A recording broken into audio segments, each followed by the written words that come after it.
Hello student, how are you? You are watching online chemistry class with Kaushal Kothari. I am your sir and you are watching online chemistry class. Dear student, today's I am teaching you a new topic.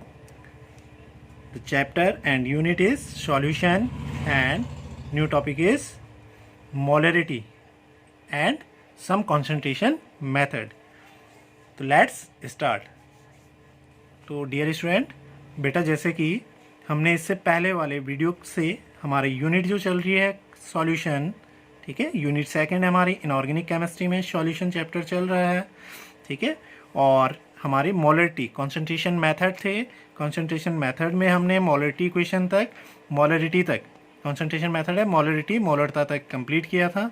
तो molarity के today's new topic सामान्य रूप से मोलरता वाले कुछ पद, ठीक है, कुछ मोलरिटी कॉन्सेप्ट हैं, मोलरिटी इक्वेशन है, मोलरिटी कॉन्सेप्ट हैं, उनको हम देखेंगे और इससे आगे वाले कॉन्सेंट्रेशन मेथड को समझेंगे। ओके, तो सामान्य रूप में कुछ मोलरता वाले पद होंगे। मोलरिटी, सपोज दैट एम लिखा हो, molarity is denoted by capital M. Okay, तो मोलरता यदि एम हो, ठीक है, तो विलियन के लिए जो प्रयुक्त पद होता है एम के, वो हम क्या पढ़ेंगे, कहीं पे एम होगा तो एम को पढ़ते हैं बेटा molar. It's a molar solution. जब m लिखा हो, जैसे for example 1m, it means एक मोलर सॉल्यूशन। वो क्या होगा, एक मोलर विलियन होगा। वो क्या होगा, एक मोलर विलियन। क्लियर, वो एक मोलर विलियन होगा, यानी जिसकी मोलरता कितनी होगी, 1 मोल होगी, तो 1 मोलर विलियन होगा।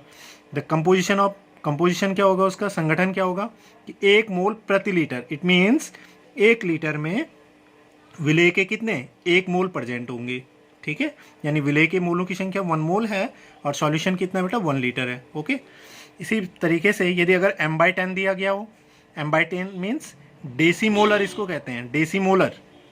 ओके, डेसीमोलर 10 के लिए आएगा, m/10 होगा तो उसे कहेंगे हम डेसीमोलर।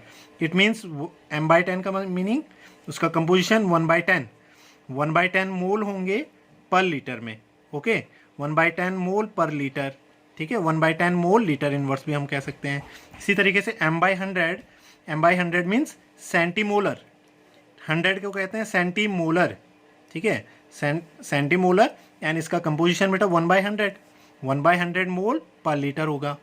ओके, m/2 हाफ है, m/2 तो सेमी मोलर भी इसको करते हैं, या हाफ मोलर, अर्ध मोलर पढ़ते हैं। 1/2 इसके लिए क्या होगा, कंपोजिशन होगा 1/2 मोल पर लीटर होगा। ओके, 2m लिखा हो, 2m का मीनिंग हो गया बाईमोलर, यानी द्विमोलर जिसको कहते हैं, बाईमोलर या द्विमोलर, ठीक है, तो 2 मोल पर लीटर होंगे। कंपोजिशन इसका क्या होगा, 2 मोल है पर लीटर में, विलेय होगा 2 मोलर, 2 मोल और लीटर विलियन हो गया, विलियन वॉल्यूम हो गया उसका 1 लीटर। ओके, इसी तरीके से अनदर हो सकते हैं, मतलब 2 मोलर का मीन्स 2 मोल, ठीक है, 2 मोल, यानी उसके लिए हम सॉल्यूशन क्या कहेंगे कि ये बाईमोलर सॉल्यूशन है, ठीक है, जिसमें कितने हैं, विलेय के 2 मोल प्रेजेंट होंगे।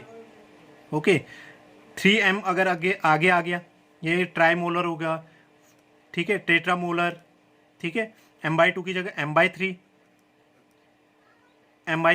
m/2 को जब सेमी मोलर, ठीक है, तो इसका 3, यानी इसके लिए अगर कंपोजिशन देखें तो 1/3 हम कह सकते हैं, 1/3।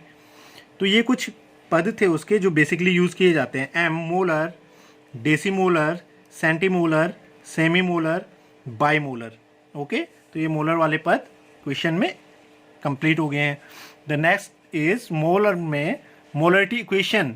What is the molarity equation, क्या होती है बेटा, मोलरता समीकरण, मोलरता हम पढ़ रहे हैं, तो मोलरता इक्वेशन होती है बेटा m1v1 is equal to m2v2। तो फॉर्मूला क्या निकला था मोलरता के लिए फाइनल, कि मोलरता इज इक्वल टू, ठीक है, विलेय के मोलों की संख्या, तो विलेय के नंबर ऑफ मोल्स कैसे निकालेंगे, विलेय का वेट अपॉन मॉलिक्यूलर वेट, मान लो वेट अपॉन मॉलिक्यूलर वेट, ये मॉलिक्यूलर वेट, ये मोलर कॉन्सेंट्रेशन है किसका, विलेय का, सॉल्यूट का, ये वेट है बेटा विलेय का, इनटू वॉल्यूम ऑफ सॉल्यूशन, किसमें, यदि लीटर में हो तो इनटू 1000 नहीं करेंगे, और ml में यदि इसको लिख लें ml में, तो इनटू आगे क्या आ जाएगा ऊपर 1000/1000। It's a formula of molarity.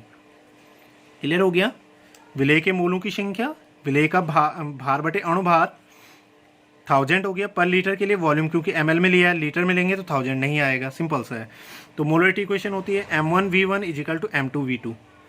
ठीक है, तो इस इक्वेशन का यूज कब किया जाता है ये हमने बेसिकली समझना है। भाई m1 क्या हो गया, ये है बेटा डाइल्यूशन। जब हम किसी भी विलयन का डाइल्यूशन करते हैं, तनुकरण, तनुकरण होता है डाइल्यूशन। डाइल्यूशन कैसे करेंगे, सपोज दैट कोई सॉल्यूशन है, उसमें पानी और मिला रहे हैं हम, उसका डाइल्यूशन कर रहे हैं। ठीक है, तो चेंज होगा ना, कॉन्सेंट्रेशन चेंज होगा। ये माना एक सॉल्यूशन है और इसका डाइल्यूशन हम कर देते हैं, ये विलियन बना है। ठीक है, पर लीटर में 1 मोल प्रेजेंट है, ये मान लो 1 m सॉल्यूशन है, 1 मोलर विलियन है। ठीक है, इसका हम डाइल्यूशन, तो इस टाइम पे इसका कॉन्सेंट्रेशन चेंज होगा, इसकी यानी मोलरिटी और आयतन चेंज होगा। बट इसका डाइल्यूशन हम कर देते हैं, डाइल्यूशन यानी इसमें और पानी मिला दो तो कॉन्सेंट्रेशन चेंज हो गया ना, तब इसका मोलरिटी भी चेंज हो जाएगी और वॉल्यूम भी इसका चेंज हो जाएगा। होगा ऑलरेडी, भाई पानी डाला तो वॉल्यूम चेंज हुआ, मोलरिटी चेंज हो जाएगी। तो इस इक्वेशन का यूज़ तब किया जाता है, यानी तरुकरण से पहले, तनुकरण के पश्चात विलयन की सांद्रता की, विलयन का कॉन्सेंट्रेशन निकालना हो तो तनुकरण हमने यानी उसका डाइल्यूशन कर दिया, तो उसके बाद उसका कॉन्सेंट्रेशन निकालना हो तो इस इक्वेशन का यूज़ करते हैं।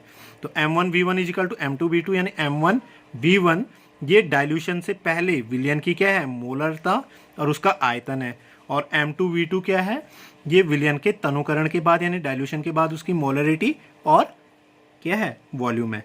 तो m1 निकालना हो तो m1 इजिकल टू क्या हो जाएगा, यहीं पे देख लेते हैं, m1 is equal to m2v2 upon v1 हो जाएगा। m2 निकालना हो तो m2 इजिकल टू क्या हो जाएगा, m1v1 अपॉन ये v2 कहाँ जाएगा, इसके नीचे v2। तो इस तरह से हम m1 भी निकाल सकते हैं, m2 भी निकाल सकते हैं, या v1 v2 भी निकाल सकते हैं। ओके, तो ये मोलरिटी इक्वेशन होती है। Next concentration method is,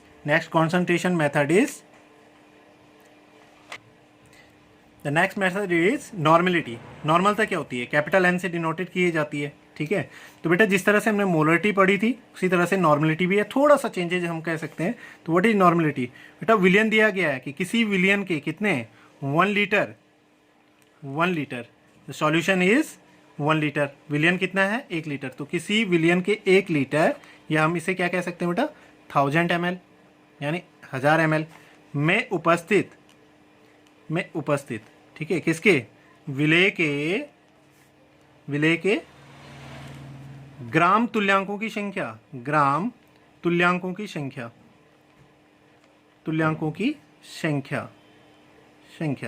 gram equivalent weight,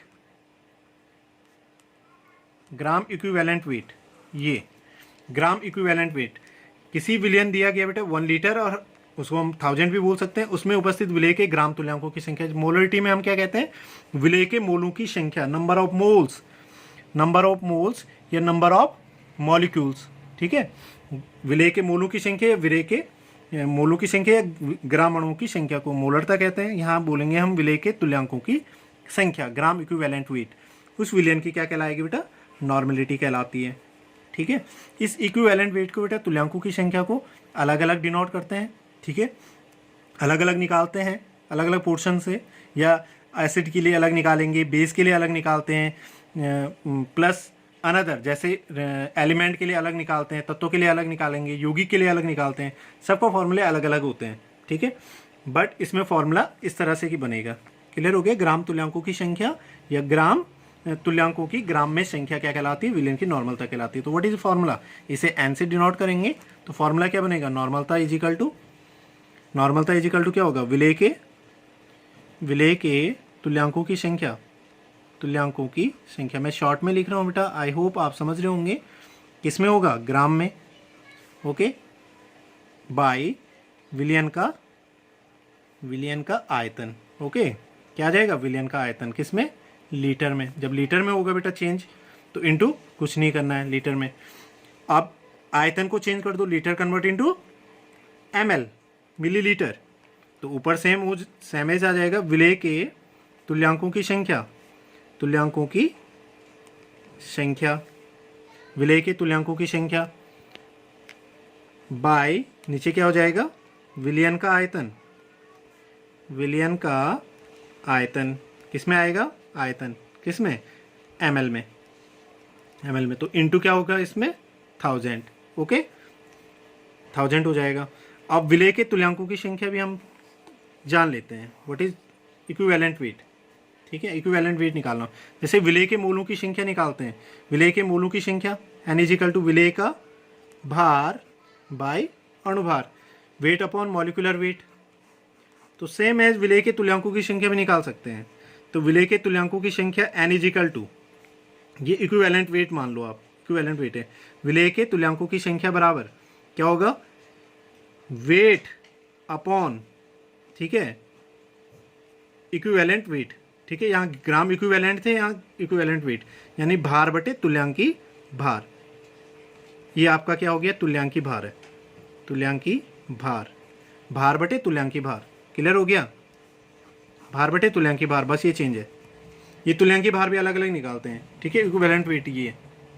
ठीक है, यहाँ ग्राम तुल्यांकों की संख्या थी, यहाँ क्या है बेटा, तुल्यांकी भार है, भार बटे तुल्यांकी भार, इक्विवेलेंट वेट। ठीक है,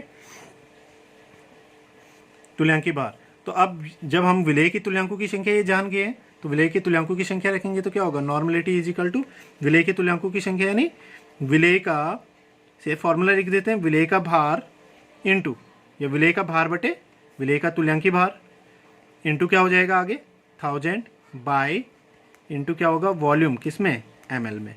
तो इसके लिए क्या निकल गया फॉर्मूला, जहाँ वेयर इज m, ये क्या है बेटा, तुल्यांकी भार है, इक्विवेलेंट वेट है किसका, सॉल्यूट का, सॉल्यूट का। ओके, और स्मॉल w क्या है बेटा, वेट है, वेट किसका, सॉल्यूट का। VML विलियन का क्या है, आयतन है। तो इस प्रकार से नॉर्मलिटी निकाल लेते हैं। ठीक है, अलग अलग नॉर्मलिटी फॉर्मूले या नॉर्मलिटी जो इक्वेशन होगी उसको मैं आगे बताता हूँ। Next is normality equation. तो नॉर्मलिटी इक्वेशन क्या होगी, व्हाट इज नॉर्मलिटी इक्वेशन, नॉर्मलता समीकरण क्या होती है। सेम पोर्शन बेटा जैसे मोलरता हमने इक्वेशन पढ़ी है, N1V1 is equal to N2V2। तो what is N1, the molarity, ठीक है, before dilution, and N2 normality after dilution. ठीक है, और V1 V2 सेम एज है, वॉल्यूम है डाइल्यूशन से पहले, डाइल्यूशन के बाद। ठीक है, तो इस इक्वेशन का प्रयोग भी हम क्या करेंगे, विलयन के तनुकरण के पश्चात विलयन की नॉर्मलता निकालने के लिए करते हैं। इसमें यदि अगर हम N1 को देखें तो N1 क्या है बेटा, इसमें विलयन के डाइल्यूशन से पहले, तनुकरण से पूर्व, तनुकरण से पूर्व विलयन की क्या है, विलयन की नॉर्मलता है, विलयन की नॉर्मलता है। इसी तरह से N2 क्या है, विलयन की नॉर्मलता है तनुकरण के बाद। तो यदि अगर N1 निकालना हो बेटा तो N1 इज इक्वल टू क्या हो जाएगा, N2V2 अपॉन V1, और यदि N2 निकालना हो तो N2 इज इक्वल टू क्या हो जाएगा, N1V1 अपॉन V2।